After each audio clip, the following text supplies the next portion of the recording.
Hello guys, it's me, random person again. As you know, I like music. I like weird music. I like playing music.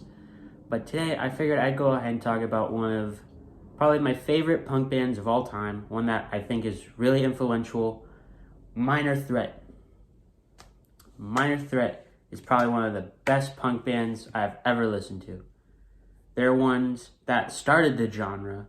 Well, not started it, but one of the mainstream ones that started the hardcore punk scene that was really popular around during the 80s.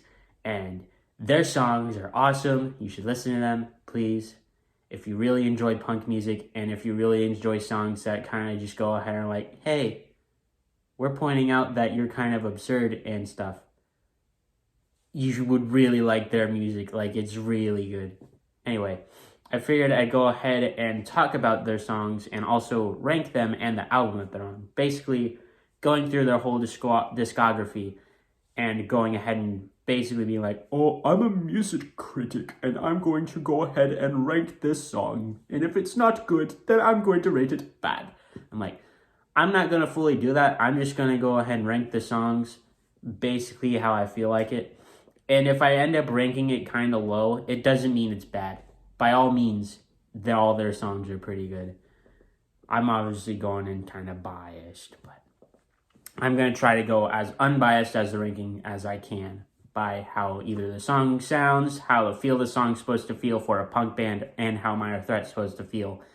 And kind of just be like, this song's cool. And if I end up going ahead and breaking those rules, well, it's my channel and I can do what I want. So anyway, let's get right into it with the first song, Filler.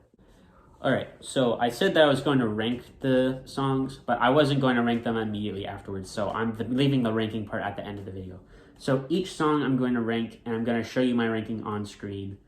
It's basically just going to be one of those things where it's like, hey, this song was pretty good, this song was sure very good. Just if it gets a low rating, it doesn't mean it's bad. Again, it just means like, it's not one of the stronger ones. It's still very good though. It's kind of like, hey, this Beatles song is not the greatest, but it's a Beatles song. It's still enjoyable.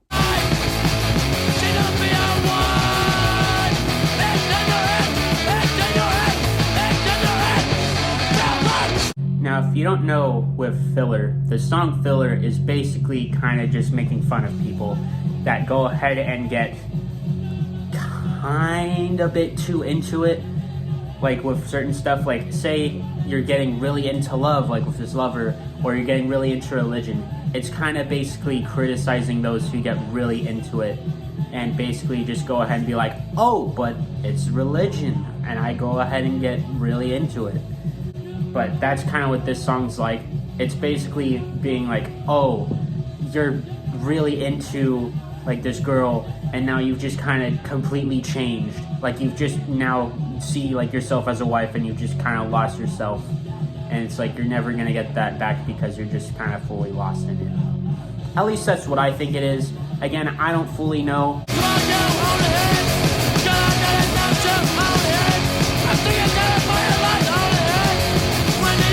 I don't want to hear it is more or less like, it's more like a song where it's basically like, oh, hey, you're talking yourself to be this really cool, big guy, I guess. Like, you're kind of just making up stuff about yourself. It's basically kind of being a hypocrite, I guess. It's criticizing basically being just a hypocrite. Like, you're just going to be like, oh, hey, I know you're saying all this stuff, but you also know that you're full of basically shit. You're full of shit. Like, you're just making stuff up about yourself to make yourself feel better and hope that other people believe you. And eventually it just gets so tiring after hearing like the same story over and over again about how you're so great. It just kind of like, I'm tired of it and I don't want to hear it.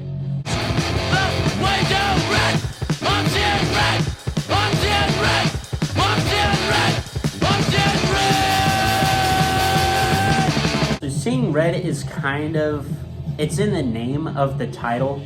You're basically going ahead and getting so mad that you see red. It's kind of, you know, the expression like, oh, I'm so mad I'm starting to see red. Anyway, like that's kind of what it is.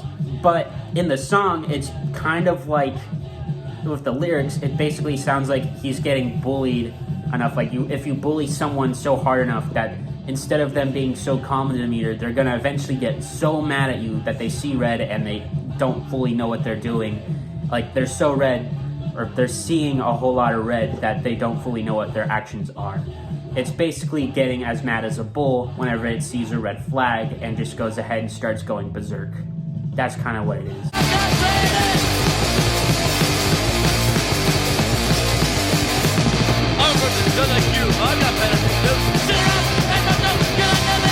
The way I describe straight edge is it's basically just, you know, a song where you don't want to get associated with drugs, drinking, or like sex and stuff like that. It's kind of like the three main things that straight edge is, and that's what this song is. Originally, this song came out and it completely started a movement, apparently, in the punk scene called the straight edge movement, where they didn't want to do drugs, drink, or sex.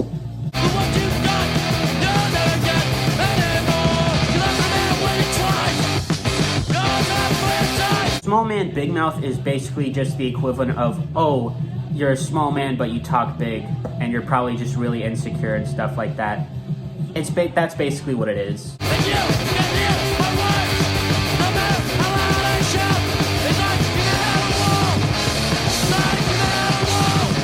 Screaming at a Wall is basically a song where you just go ahead and hear the lyrics. Like, you're basically trying to get through to someone, trying to tell them this, but they're not listening to you, that it's so hard for them to go ahead and basically grasp what you're trying to say to them. It's like screaming at a wall. You're wanting to help them, but they're not willing to listen. That's kind of what screaming at a wall is like. That, or you go ahead and say something so completely out of left field, and whenever someone goes ahead and tries to correct you on that or points you out on your idiocy and stuff like that, it's basically like screaming at a wall, a dense wall that doesn't want to listen to it. Like, that's the main thing of this song.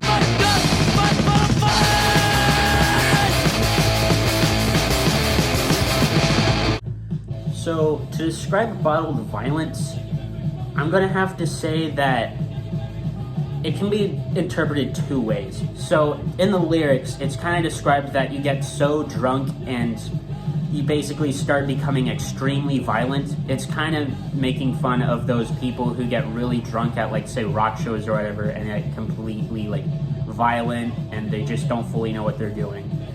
On the other hand, it could also interpret like, oh my gosh, I'm getting so angry, bottling up all this violence. Eventually, I'm gonna get so mad, it's going to go ahead and basically come out one day. That's what I'd interpret it as, because it's called bottled violence. But if you listen to the song, I think it's the first interpretation, but that's me.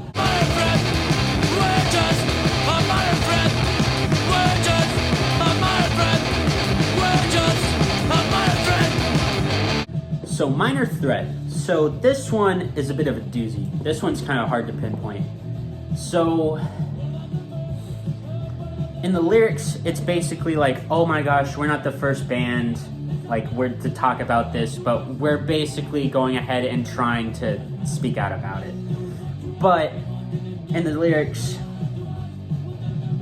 I'd probably have to say it's more of like, why is like everyone wanting to move out at the age of like 18 and be their own person immediately.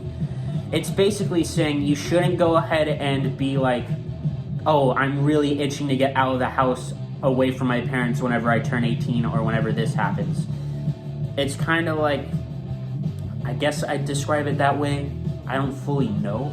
Like, it's really hard to pinpoint some of these lyrics down. Like, these are just my interpretations, again, so.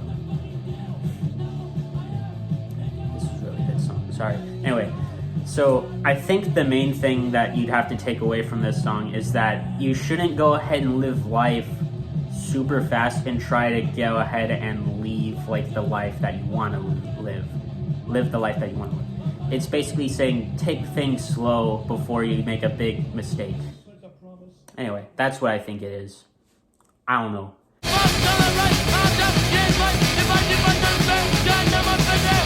in trouble. So I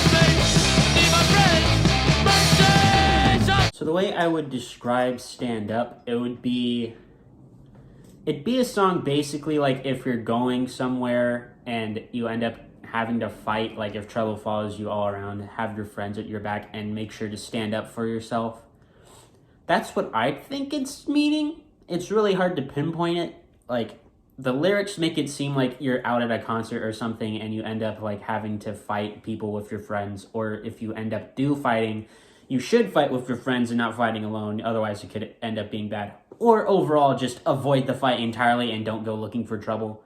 That's what I think Stand Up is trying to say. It's really hard to pinpoint it because the lyrics really don't make it clear. A lot of these songs, I don't really know if they even have any meanings, or if it's just like, oh, they're songs, you shouldn't really look into them that much.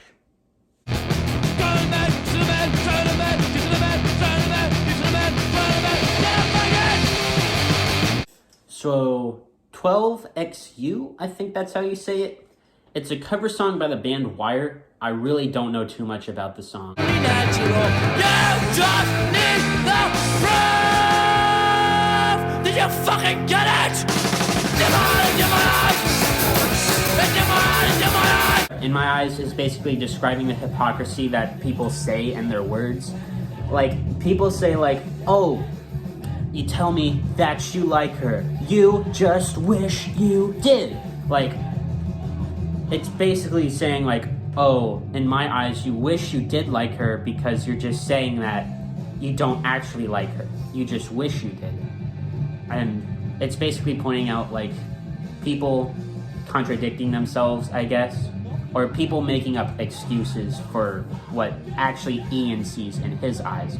Hence the title, In My Eyes. That's how he sees it in his eyes.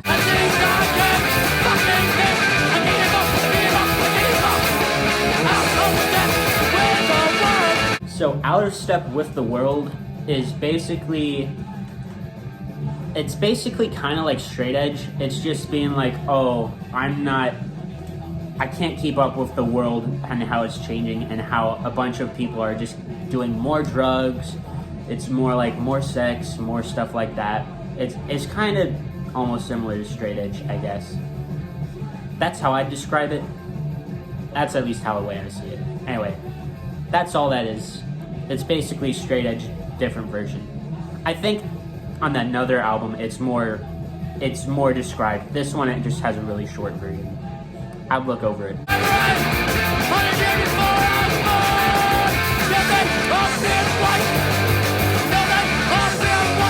Guilty of Being White is a song that I find hard to go ahead and try and talk about because I've made this part like 6 times over already. But the way I describe it is an anti-racist song. It's pointing out that if you go ahead and consider every white person a racist who went ahead and lynched people and does slavery, that's kind of racist in and of itself. In the lyrics, it says, you're accusing me of slavery 100 years before I was born, and I lynched somebody, but I don't know who. Basically saying like, oh, your ancestors went ahead and had slaves and lynched them and committed in being like slave owners, which means that you're a slave owner and you also went ahead and committed in those lynchings, even though it happened 100 years before I was born. That's kind of what Ian's trying to describe, because I guess this came from a personal place that happened to him. Like, I guess this happened to him at school, I think. I think that's what the interviews and articles I read about it said. But yeah, this song's really hard to go ahead and pinpoint how to describe it without sounding a bit iffy, especially in 2023. So I'd just say, don't accuse every white person of being a racist is how you describe this song.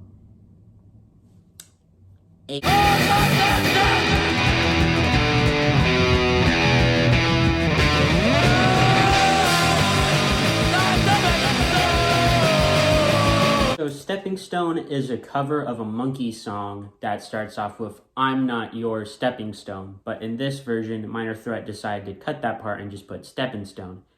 The song is basically about how this guy goes ahead and meets a girl who like didn't have no shoes. At least that's one of the lyrics. Like, when I first met you, girl, you had no shoes. And now she's using all the tricks that she used on him to go ahead and get famous, I think. It's basically one of those songs where it's like you're abandoning your friendship for fame, I think. At least that's the way I see it. It's basically being like, hey, when I first met you, girl, you had no shoes. Now you're walking around like front page news, or walking around on front page news, and you got famous and stuff like that, but you won't even acknowledge that I exist. And it's like you're going ahead and using all the same tricks that you used on me, I guess. I don't know. It's really hard to describe this one. It's personally probably one of their better songs. I know the Sex Pistols covered it as well, and they go ahead and do some other stuff with it that's a little bit different, but I think they basically do like the Minor Threat version, but slightly different.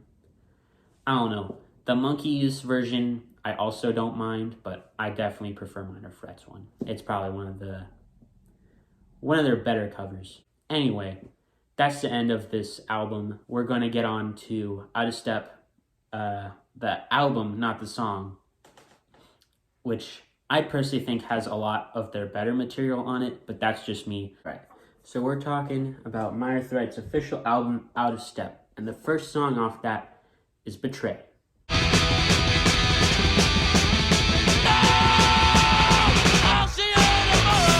So Betray, I have to describe it as a song where growing up and people finding themselves in Ian's life kind of just end up going ahead and not following the way that he sees things, and how the way that they used to see things has changed. And I guess it's kind of like he feels a little bit betrayed by that, because they built up so much trust and friendship off of that, but now it's kind of just gone and they've changed. They've grown up and Ian just feels kind of betrayed. At least that's how I describe the song from Ian's perspective. A lot of these songs I think are from Ian, so I think that mostly just explains a lot of Minor Threat. It's a lot of Ian's personal experiences that he writes about and goes ahead and puts it into song form.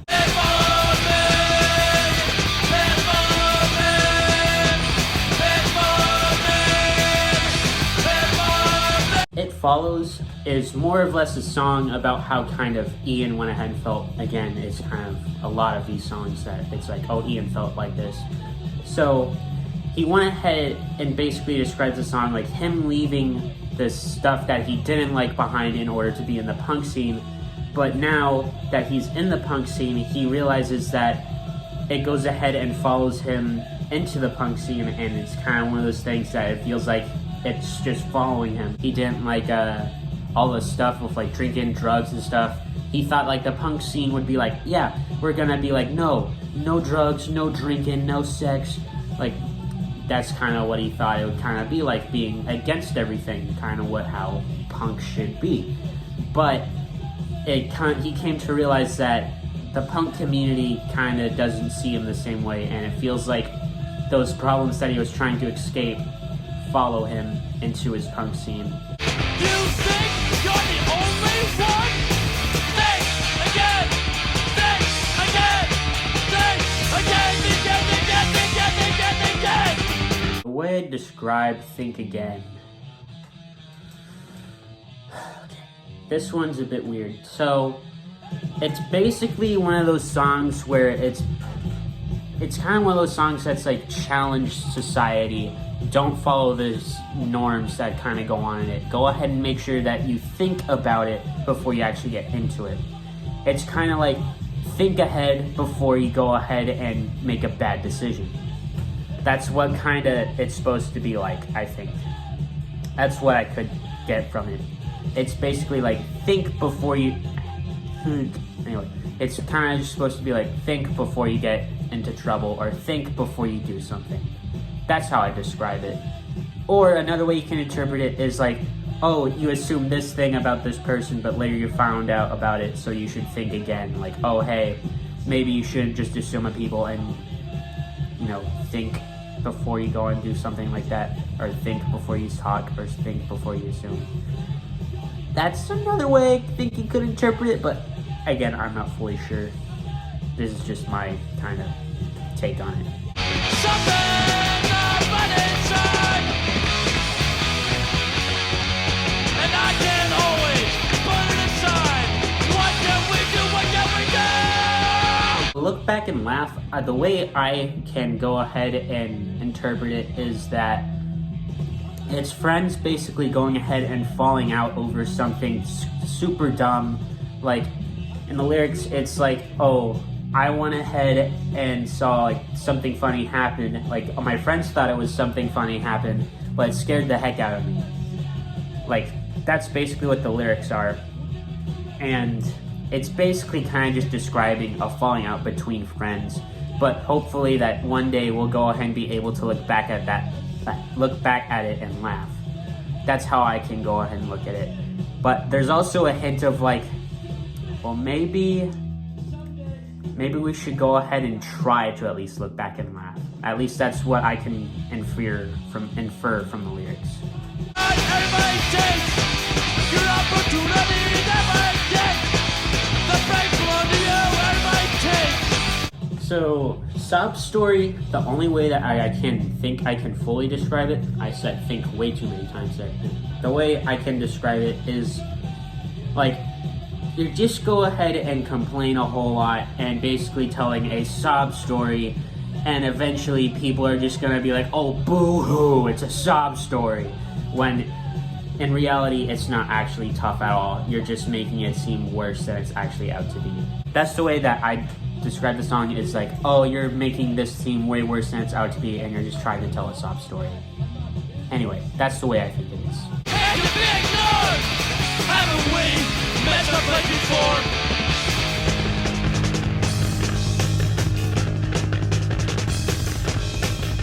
What's the problem?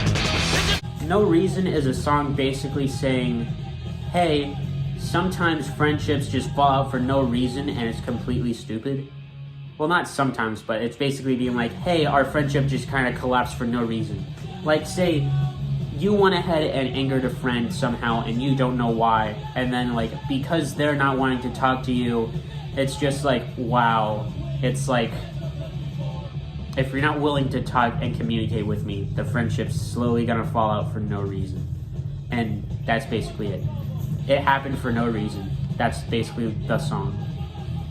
It's about friendship falling out because of something stupid. And you could call it anger. You could call it fear. You could confrontation. Little Friend is a little bit harder to kind of pinpoint what it is.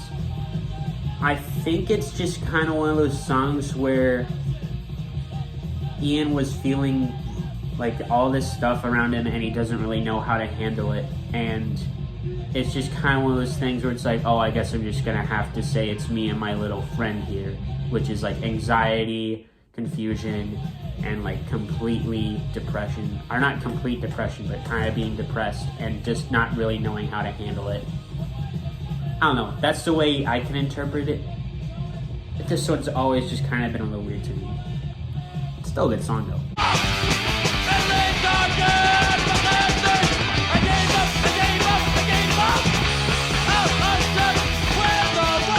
Out of Step is basically just out of step with the world, but slightly clearer. You can hear it being like, I don't smoke, I don't drink, I don't fuck. So yeah, it's basically another one of those straight edge kind of things where it's like, I don't do drugs, I don't drink, I am not going to have sex either. And it's basically feeling like you can't really keep up with the world because all these things are becoming popular and everyone's doing it, but it's like, it almost feels like you're not keeping up with the times, and you can't almost keep up with the times because that's not what you want to do. That's the way I'd interpret it. Again, this one I like a whole lot better off this one instead of the 2 7-inch album, EP now. But that's the way I interpret it. We'll steal your money. We'll steal your shows. You know, that's the way it is, man. It's dog eat dog. Haha. This song's probably my favorite from like any of the Minor Threat songs.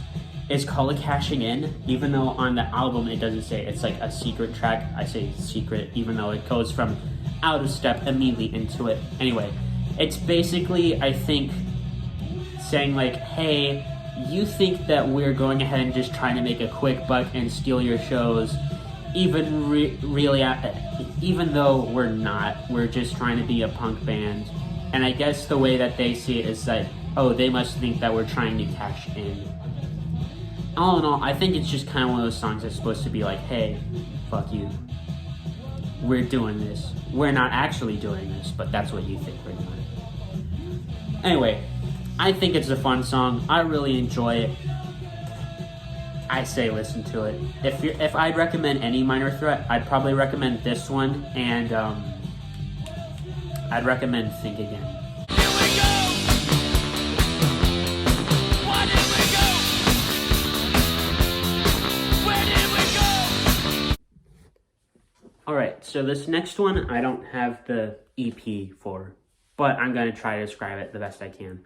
So Stumped is basically like a how did we get here song. It's like, why are we here? How did we get here? And where do we go from here? It's basically like they're stumped on their situation because I think at this point the band was slowly falling apart and Ian was disagreeing with a lot of the band members at the time.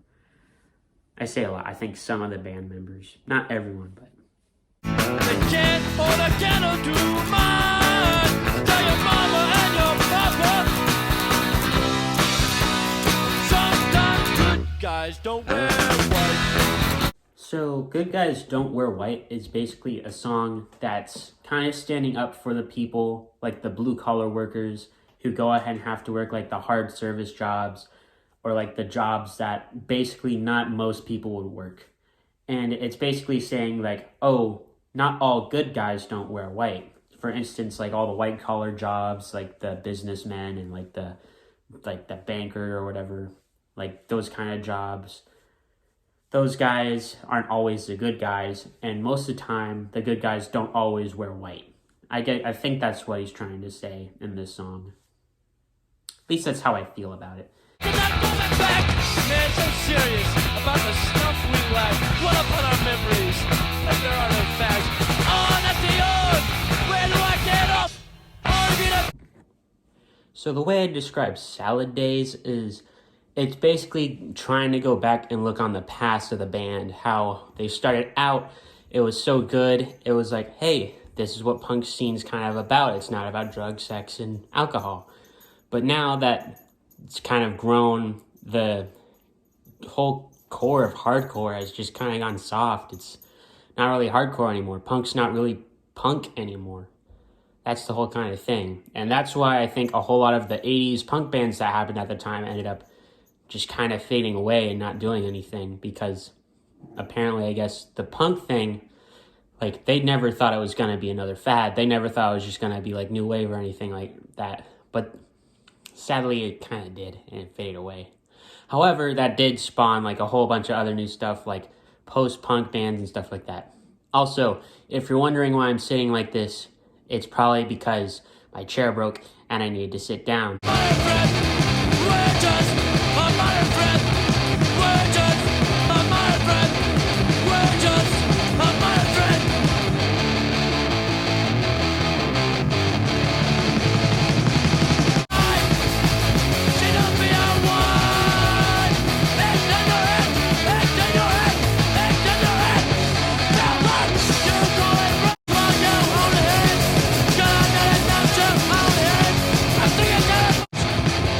Way down.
that's the end of the video, guys. So I hope you did enjoy. I hope this maybe piqued your interest in wanting to go learn into minor threat. I know this one is definitely a bit of a different video. Like I said, I wanted to do more music video stuff. So I say music video, like videos about music. Anyway, this is kind of what I mean. Like going ahead and ranking songs, trying to talk about their meaning. Although I might just end up going ahead and dropping the whole meaning thing because I feel like I'm not the greatest at describing stuff like this. But with Minor Threat, you can go ahead and listen to it and infer your own type of meaning. I'm curious to see what you think the song meanings of the songs are. I really enjoyed trying to figure out what that part is. Anyway, have a good day, have a good night, whatever time you're watching this. See you later.